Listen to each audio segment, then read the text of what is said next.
Welcome to Lucas Oil AMA Pro Motocross Championship Racing from the legendary Unadilla Valley Sports Center in upstate New York. It's a retro weekend celebrating 40 years of racing at the famed circuit. It's also one of the toughest races on the track, and it leads to some exciting racing. As proof, we'll give you the highlights.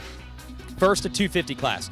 In Moto 1, Martin Davilo is going to get the start on the KTM, but it wouldn't last. Soon, Christophe Pourcel would bulldog his way around and simply take off. Pourcel in Moto 1 at a completely different level than everyone else, leaving some amazing racing behind him. You had Jake Weimer in the hunt. You had Davalos. You had Justin Barcia and Blake Wharton, Ryan Dungey, and Austin Stroop coming back from injury, all duking it out. Ryan Dungey's the one battling Pourcel for the championship. He'd make the passes he would need to make, getting around Weimer finally to move into the number 2 spot. But by then, the damage was done. Pourcel was gone. Weimer holds on for third, and that's Moto 1 of the 250 class. Dungey looking for a better start in Moto 2. He has the inside gate, but as you see, Pourcel's able to get in front of him, hold the line, and get the whole shot in Moto 2. And no surprise, Pourcel checked out again, just at a completely different level than everyone else in the 250 class today. He would roll to a dominant 1-1 performance. Dungey had a few bad lines on lap 1, actually went as far back as 7th. He'd have to work his way past riders like Barcia and Stroop and Wharton and Weimer.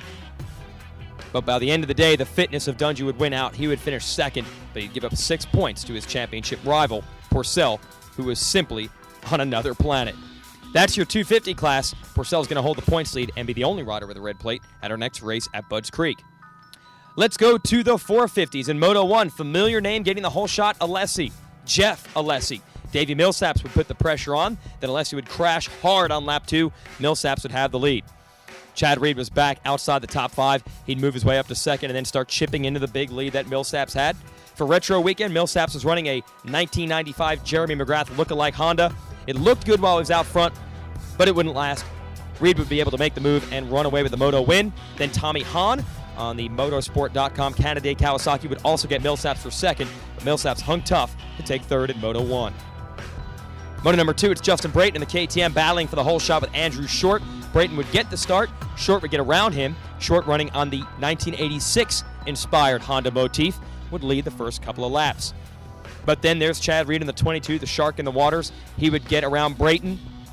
Then he would get around Short. And by the halfway point, it was obvious Chad Reed was going to go 1-1 again and further extend his championship points lead. Yet Ivan Tedesco on the 1974 Honda, Elsinore-looking Honda in the hunt. He was up there battling with Short and Brayton, as well as Michael Byrne. It was a tough moto for Tommy Hahn, who would end up 16th after an early crash.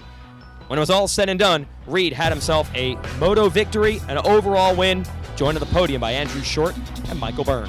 That's your racing from Unadilla. We'll catch you next week from Budds Creek. Remember, we'll be live on NBC at 3 p.m. Eastern next Saturday. Or just be there in person for more of Lucas Oil AMA Pro Motocross Championship Racing.